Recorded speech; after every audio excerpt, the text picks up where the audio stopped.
it's Dr. Perkins, and I'm going to be talking about junctional rhythm, so in particular a PJC. So what's going on with the PJC? So normally the SC node's firing, electricity is moving down here, right? And so because I'm starting at the same place every single time, I'm producing the exact same wave, right? And so it's going to look like this because I'm firing from the exact same place every single time.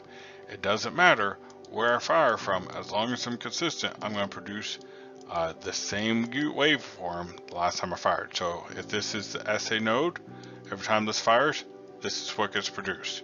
If it fires here, it's going to look different, but it's going to look the exact same way the last time this fired, right? So this won't look like that. Alright, this isn't going to look like this or that, but it will look the exact same way the last time this thing fired. Okay, so let's kind of cut to the chase here real fast.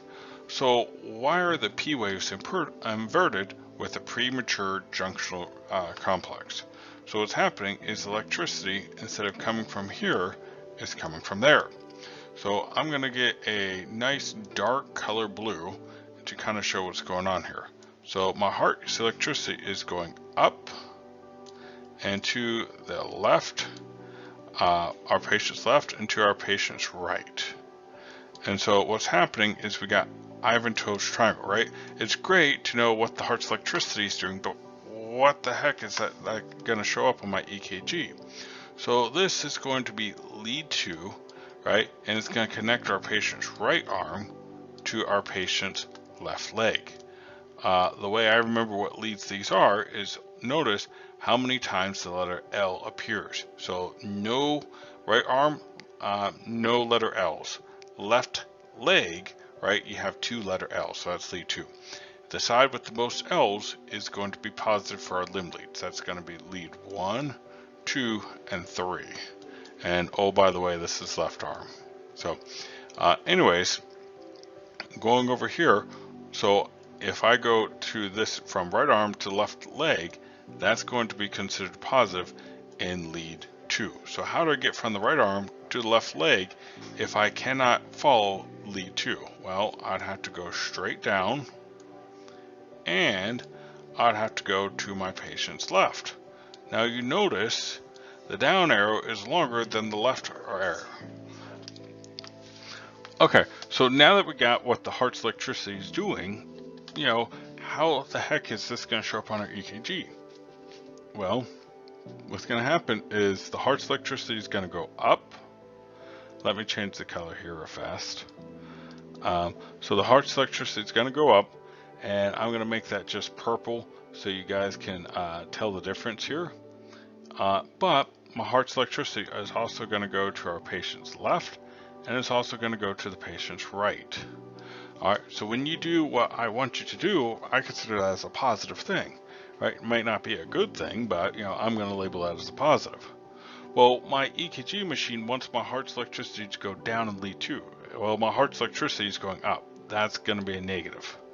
My EKG machine wants the heart's electricity to go to the left in lead 2. Well, this one's going to the left, but this one's going to the right. That's the exact opposite I want you to do. So that's going to be a negative. You know, these arrows are going to be the same size, so this is going to cancel out to give me a big fat 0. So I'm not going to really see any voltage because of this, but I am going to see a negative because my electricity is going the wrong way.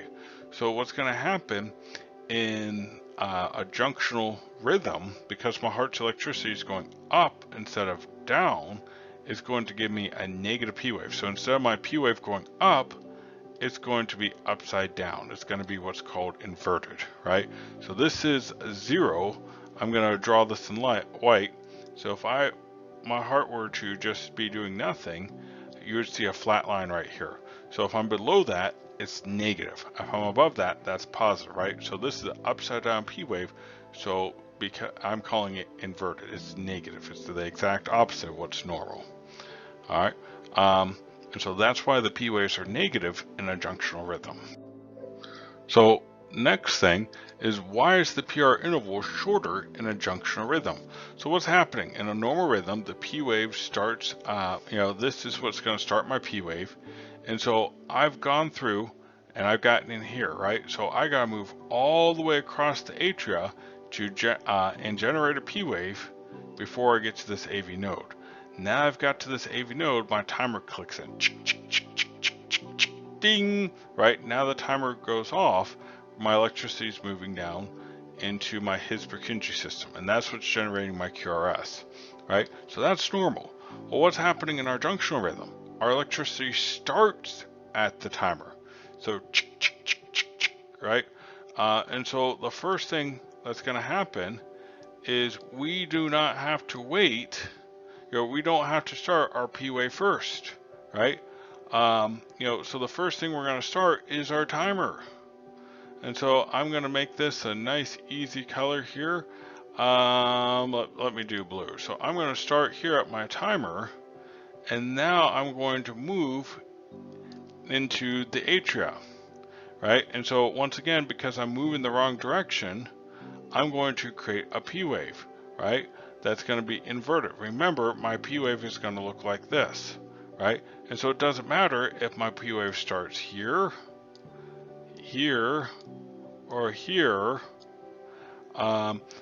Either way, my PR interval is going to be shorter. What's my PR interval? From the start of my P wave to the start of my QRS. So here's how long it normally takes, is this distance, right, in terms of time. Right, as I go left to right on my EKG, I'm measuring time. So this is a much longer time than over here. Why? Because I start my P wave at the same time I start my timer, or I might even start my timer before I start my P wave, right? If I start down here, right, my electricity is moving this way, I'm starting my QRS before I even started my P wave, right? If I start maybe more in here, the electricity is going to be reaching the atria about the same time it's going to be reaching the ventricles. So I might have my P wave happening during the QRS, and you're not going to see that. If I'm, as I said, way down here, my electricity is going all the way down here into my ventricles, and it might have reached all these structures before the electricity finally gets up into the atria. And so that's why I might have a P wave happening after the QRS, right? But that's why the PR interval is going to be short. That's also why the P wave may happen before, during, or after the QRS, depending on how close, how close to the atria versus the ventricles I am within that AV junction. Okay, last thing is, why is the QRS normal? All right, what causes my QRS? Well, the electricity has to heat the His-Purkinje system to create this QRS, right? So electricity is moving down there, there's my QRS, right? Well, what's happening in junctional rhythm? Electricity is going from this AV node to the His-Purkinje system. The exact same thing that happens in normal heartbeat. So if you're doing the same thing, you're going to get the same results as everybody else. And that's exactly why my QRS is looking totally normal in a junctional rhythm. Okay, so premature junctional complex. Beautiful name, describes exactly what happened. So something premature, it happened before it was expected, right? So premature balding, right? If I go bald when I'm 40 years old, 50 years old, that's expected. But if I go bald when I'm 20, that's a little early, that's a little premature. So one of the things is, how do I know that a heartbeat is premature? How do I know when it's going to happen? So if my heart's being bump, bump, bump, bump, thump, right? Immediately after the bump, we heard a thump, right? That was a little early. It wasn't bump, bump, bump, bump, bump, bump, right? That was exactly on time, but it was bump, thump. Okay, that was early, so premature.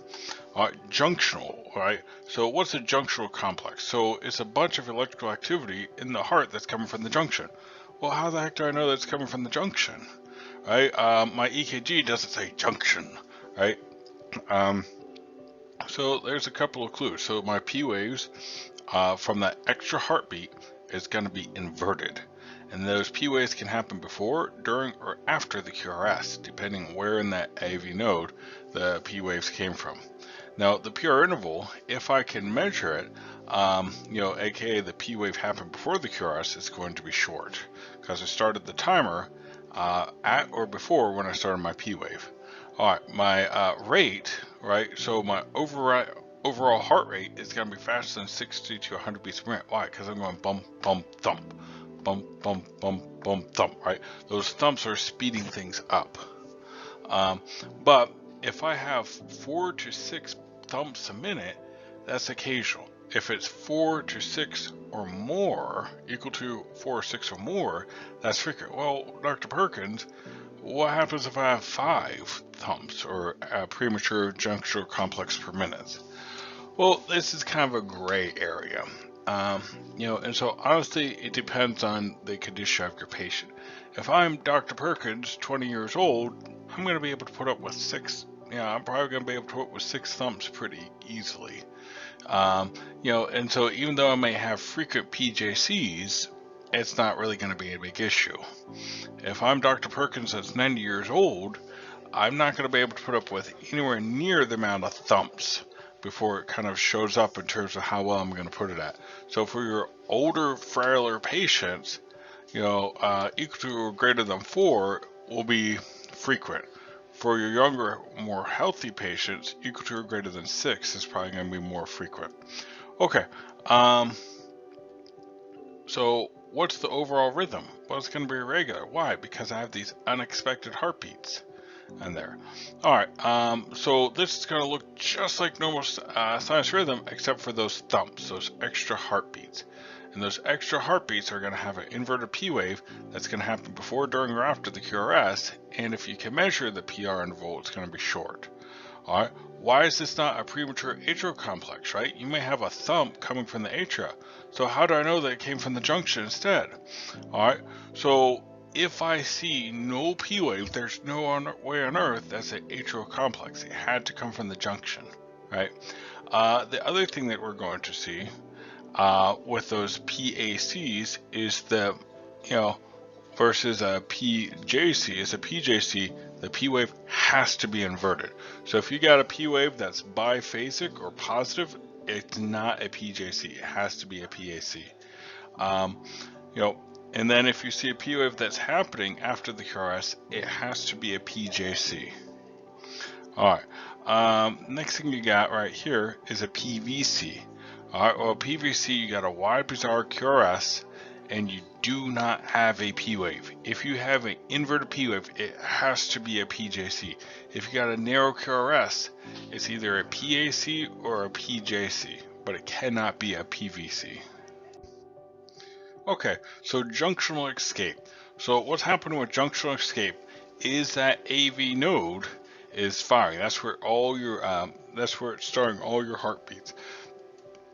So all your P waves are going to be inverted, and they can come either before, during, or after the QRS. So typically, if I do your EKG and it's going to come before, it will stay before. If I do your EKG and I don't see a P wave, it's because it's coming during. If I do an EKG and I see that your P waves are consistently coming after the QRS, it's because of, it's firing from lower down in that AV node. Okay, so if if you do see a P wave that happens before the QRS, that PR interval is going to be short. Why? It's like if I'm a hurry to get out if I start the laundry, then I gotta wait till the dryer gets done. Then after the dryer gets done, I start working on dinner. That's gonna take me a lot longer than if I start working on dinner and I start the dryer at roughly the same time, right? And that's why that PR interval is shorter. All right, because once I hit the AV node, the electricity going down to the ventricle is going to be exactly the same as normal, except for the rate right there. So my QRS is 0.06 to 0.10 seconds, narrow monomorphic, right? My rate is going to be 40 to 60 beats per minute. All right, so why is that? Well, the SA node fires at 60 to 100 beats per minute. But your AV node, it's watching the situation, and it says, it's been over a second since the SA node told me to fire. I better start starting a heartbeat, or else we're gonna die. This is not good. So that escape, you're escaping the Grim Reaper, right? You're stopping yourself from dying. So your heart rate's gonna be either 60 to 40 beats per minute. Right there. And so because I'm starting in the same place every single day, I'm going to have a regular rhythm. Okay, so why is this not sinus bradycardia? They both have heart rates less than 60. The big clue is going to be your P waves. So if you see a P wave that's happening during or after the QRS, there's no way that's sinus brady. If you see P waves that are inverted, there's no way that's sinus brady, right? Okay, well, why is this not junctional tachycardia? The only difference between junctional escape and junctional tachycardia is the heart rate, right? So junctional escape, 40 to 60, junctional tachycardia is over 100 beats per minute. All right, so why is this not accelerated junctional escape? Well, in accelerated junctional escape, the heart rate is going to be 60 to 100 beats per minute. In junctional escape, right, it's only 40 to 60. Why? Because I stepped on the accelerator, right? I sped things up, right? I didn't get up to 100 because that would have been a tachycardia. All right, so that's what you got there. So accelerated junctional rhythm is going to be a junctional rhythm, but you stepped on the gas pedal, vroom, vroom, right? So you're speeding things up. Instead of driving at 40 to 60 miles an hour, you're driving at 60 to 100 miles an hour, right? And so my heart rate is going to be 60 to 100 beats per minute. Everything else is going to be exactly the same. My P waves are going to be inverted. They come before, during, after the QRS. If it comes before, it's going to be a shorter PR interval. But once I hit that his Purkinje system, everything is exactly the same. All right, my QRS is 0.06 to 0.10 seconds, narrow monomorphic. My rate's going to be 60 to 100 beats per minute, and it's going to be regular. Now, quick thing about this, it's going to look exactly the same as normal sinus rhythm, except I'm going to have an inverted P wave that comes before, during, or after the QRS, and my PR interval is going to be shorter. So the question I have is, which do you think is your body is going to be able to deal with better? Normal sinus rhythm or accelerated junctional rhythm? So the answer is going to be normal sinus rhythm. Why? Because I'm pumping the blood from the top to the bottom. I'm pumping it down into the ventricles. With the junctional, I'm kind of pushing it up towards the top of the atria. Not so good at moving the blood from the atria to the ventricles. All right. Now, next thing you got is this is going to look like junctional tachycardia. So the heart rate is the only thing that's different, right? With this accelerated junctional escape, it's 60 to 100, not greater than 100. It's going to look just like a junctional rhythm, except for the heart rate, right? Once again, our heart rate is going to be 60 to 100, and our accelerated junctional escape, not 40 to 60. So of these junctional escapes, right, junctional escape, accelerated junctional escape, and junctional tachycardia, which is going to be the best tolerated? Accelerated junctional escape or accelerated junctional rhythm. Why? It's the closest to normal, right? So one of the things is you think of heart rate greater than 100 beats per minute. That's really good. We're pumping out lots of blood. Well, not so much. When you get old, your body doesn't work so good. And so it takes a lot longer for your heart to relax. And so if your heart's not completely relaxed, it's not going to fill it with blood.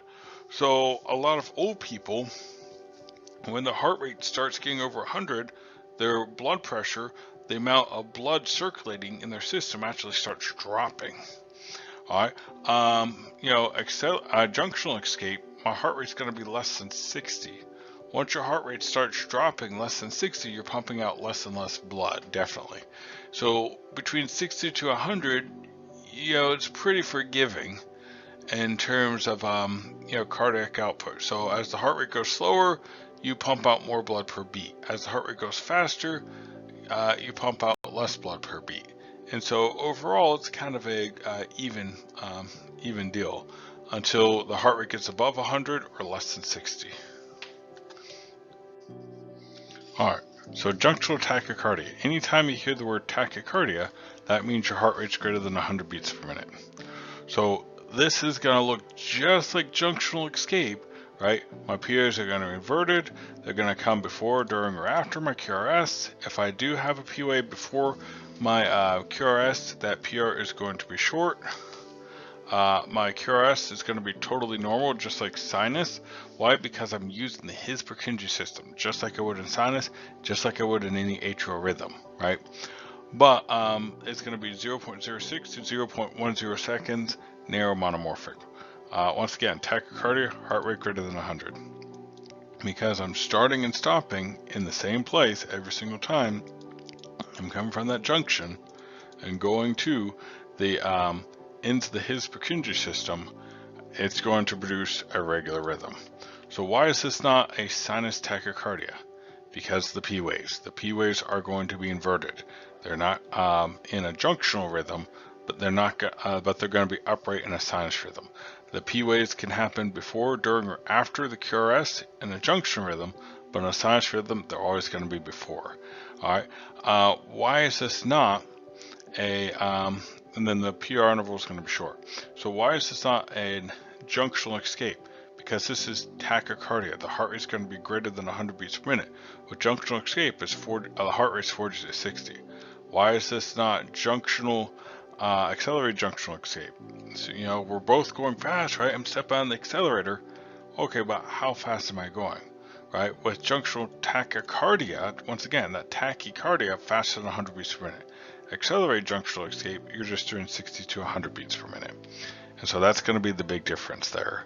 Now, anytime you see a tachycardia, if you've had a heart attack recently, that's life-threatening.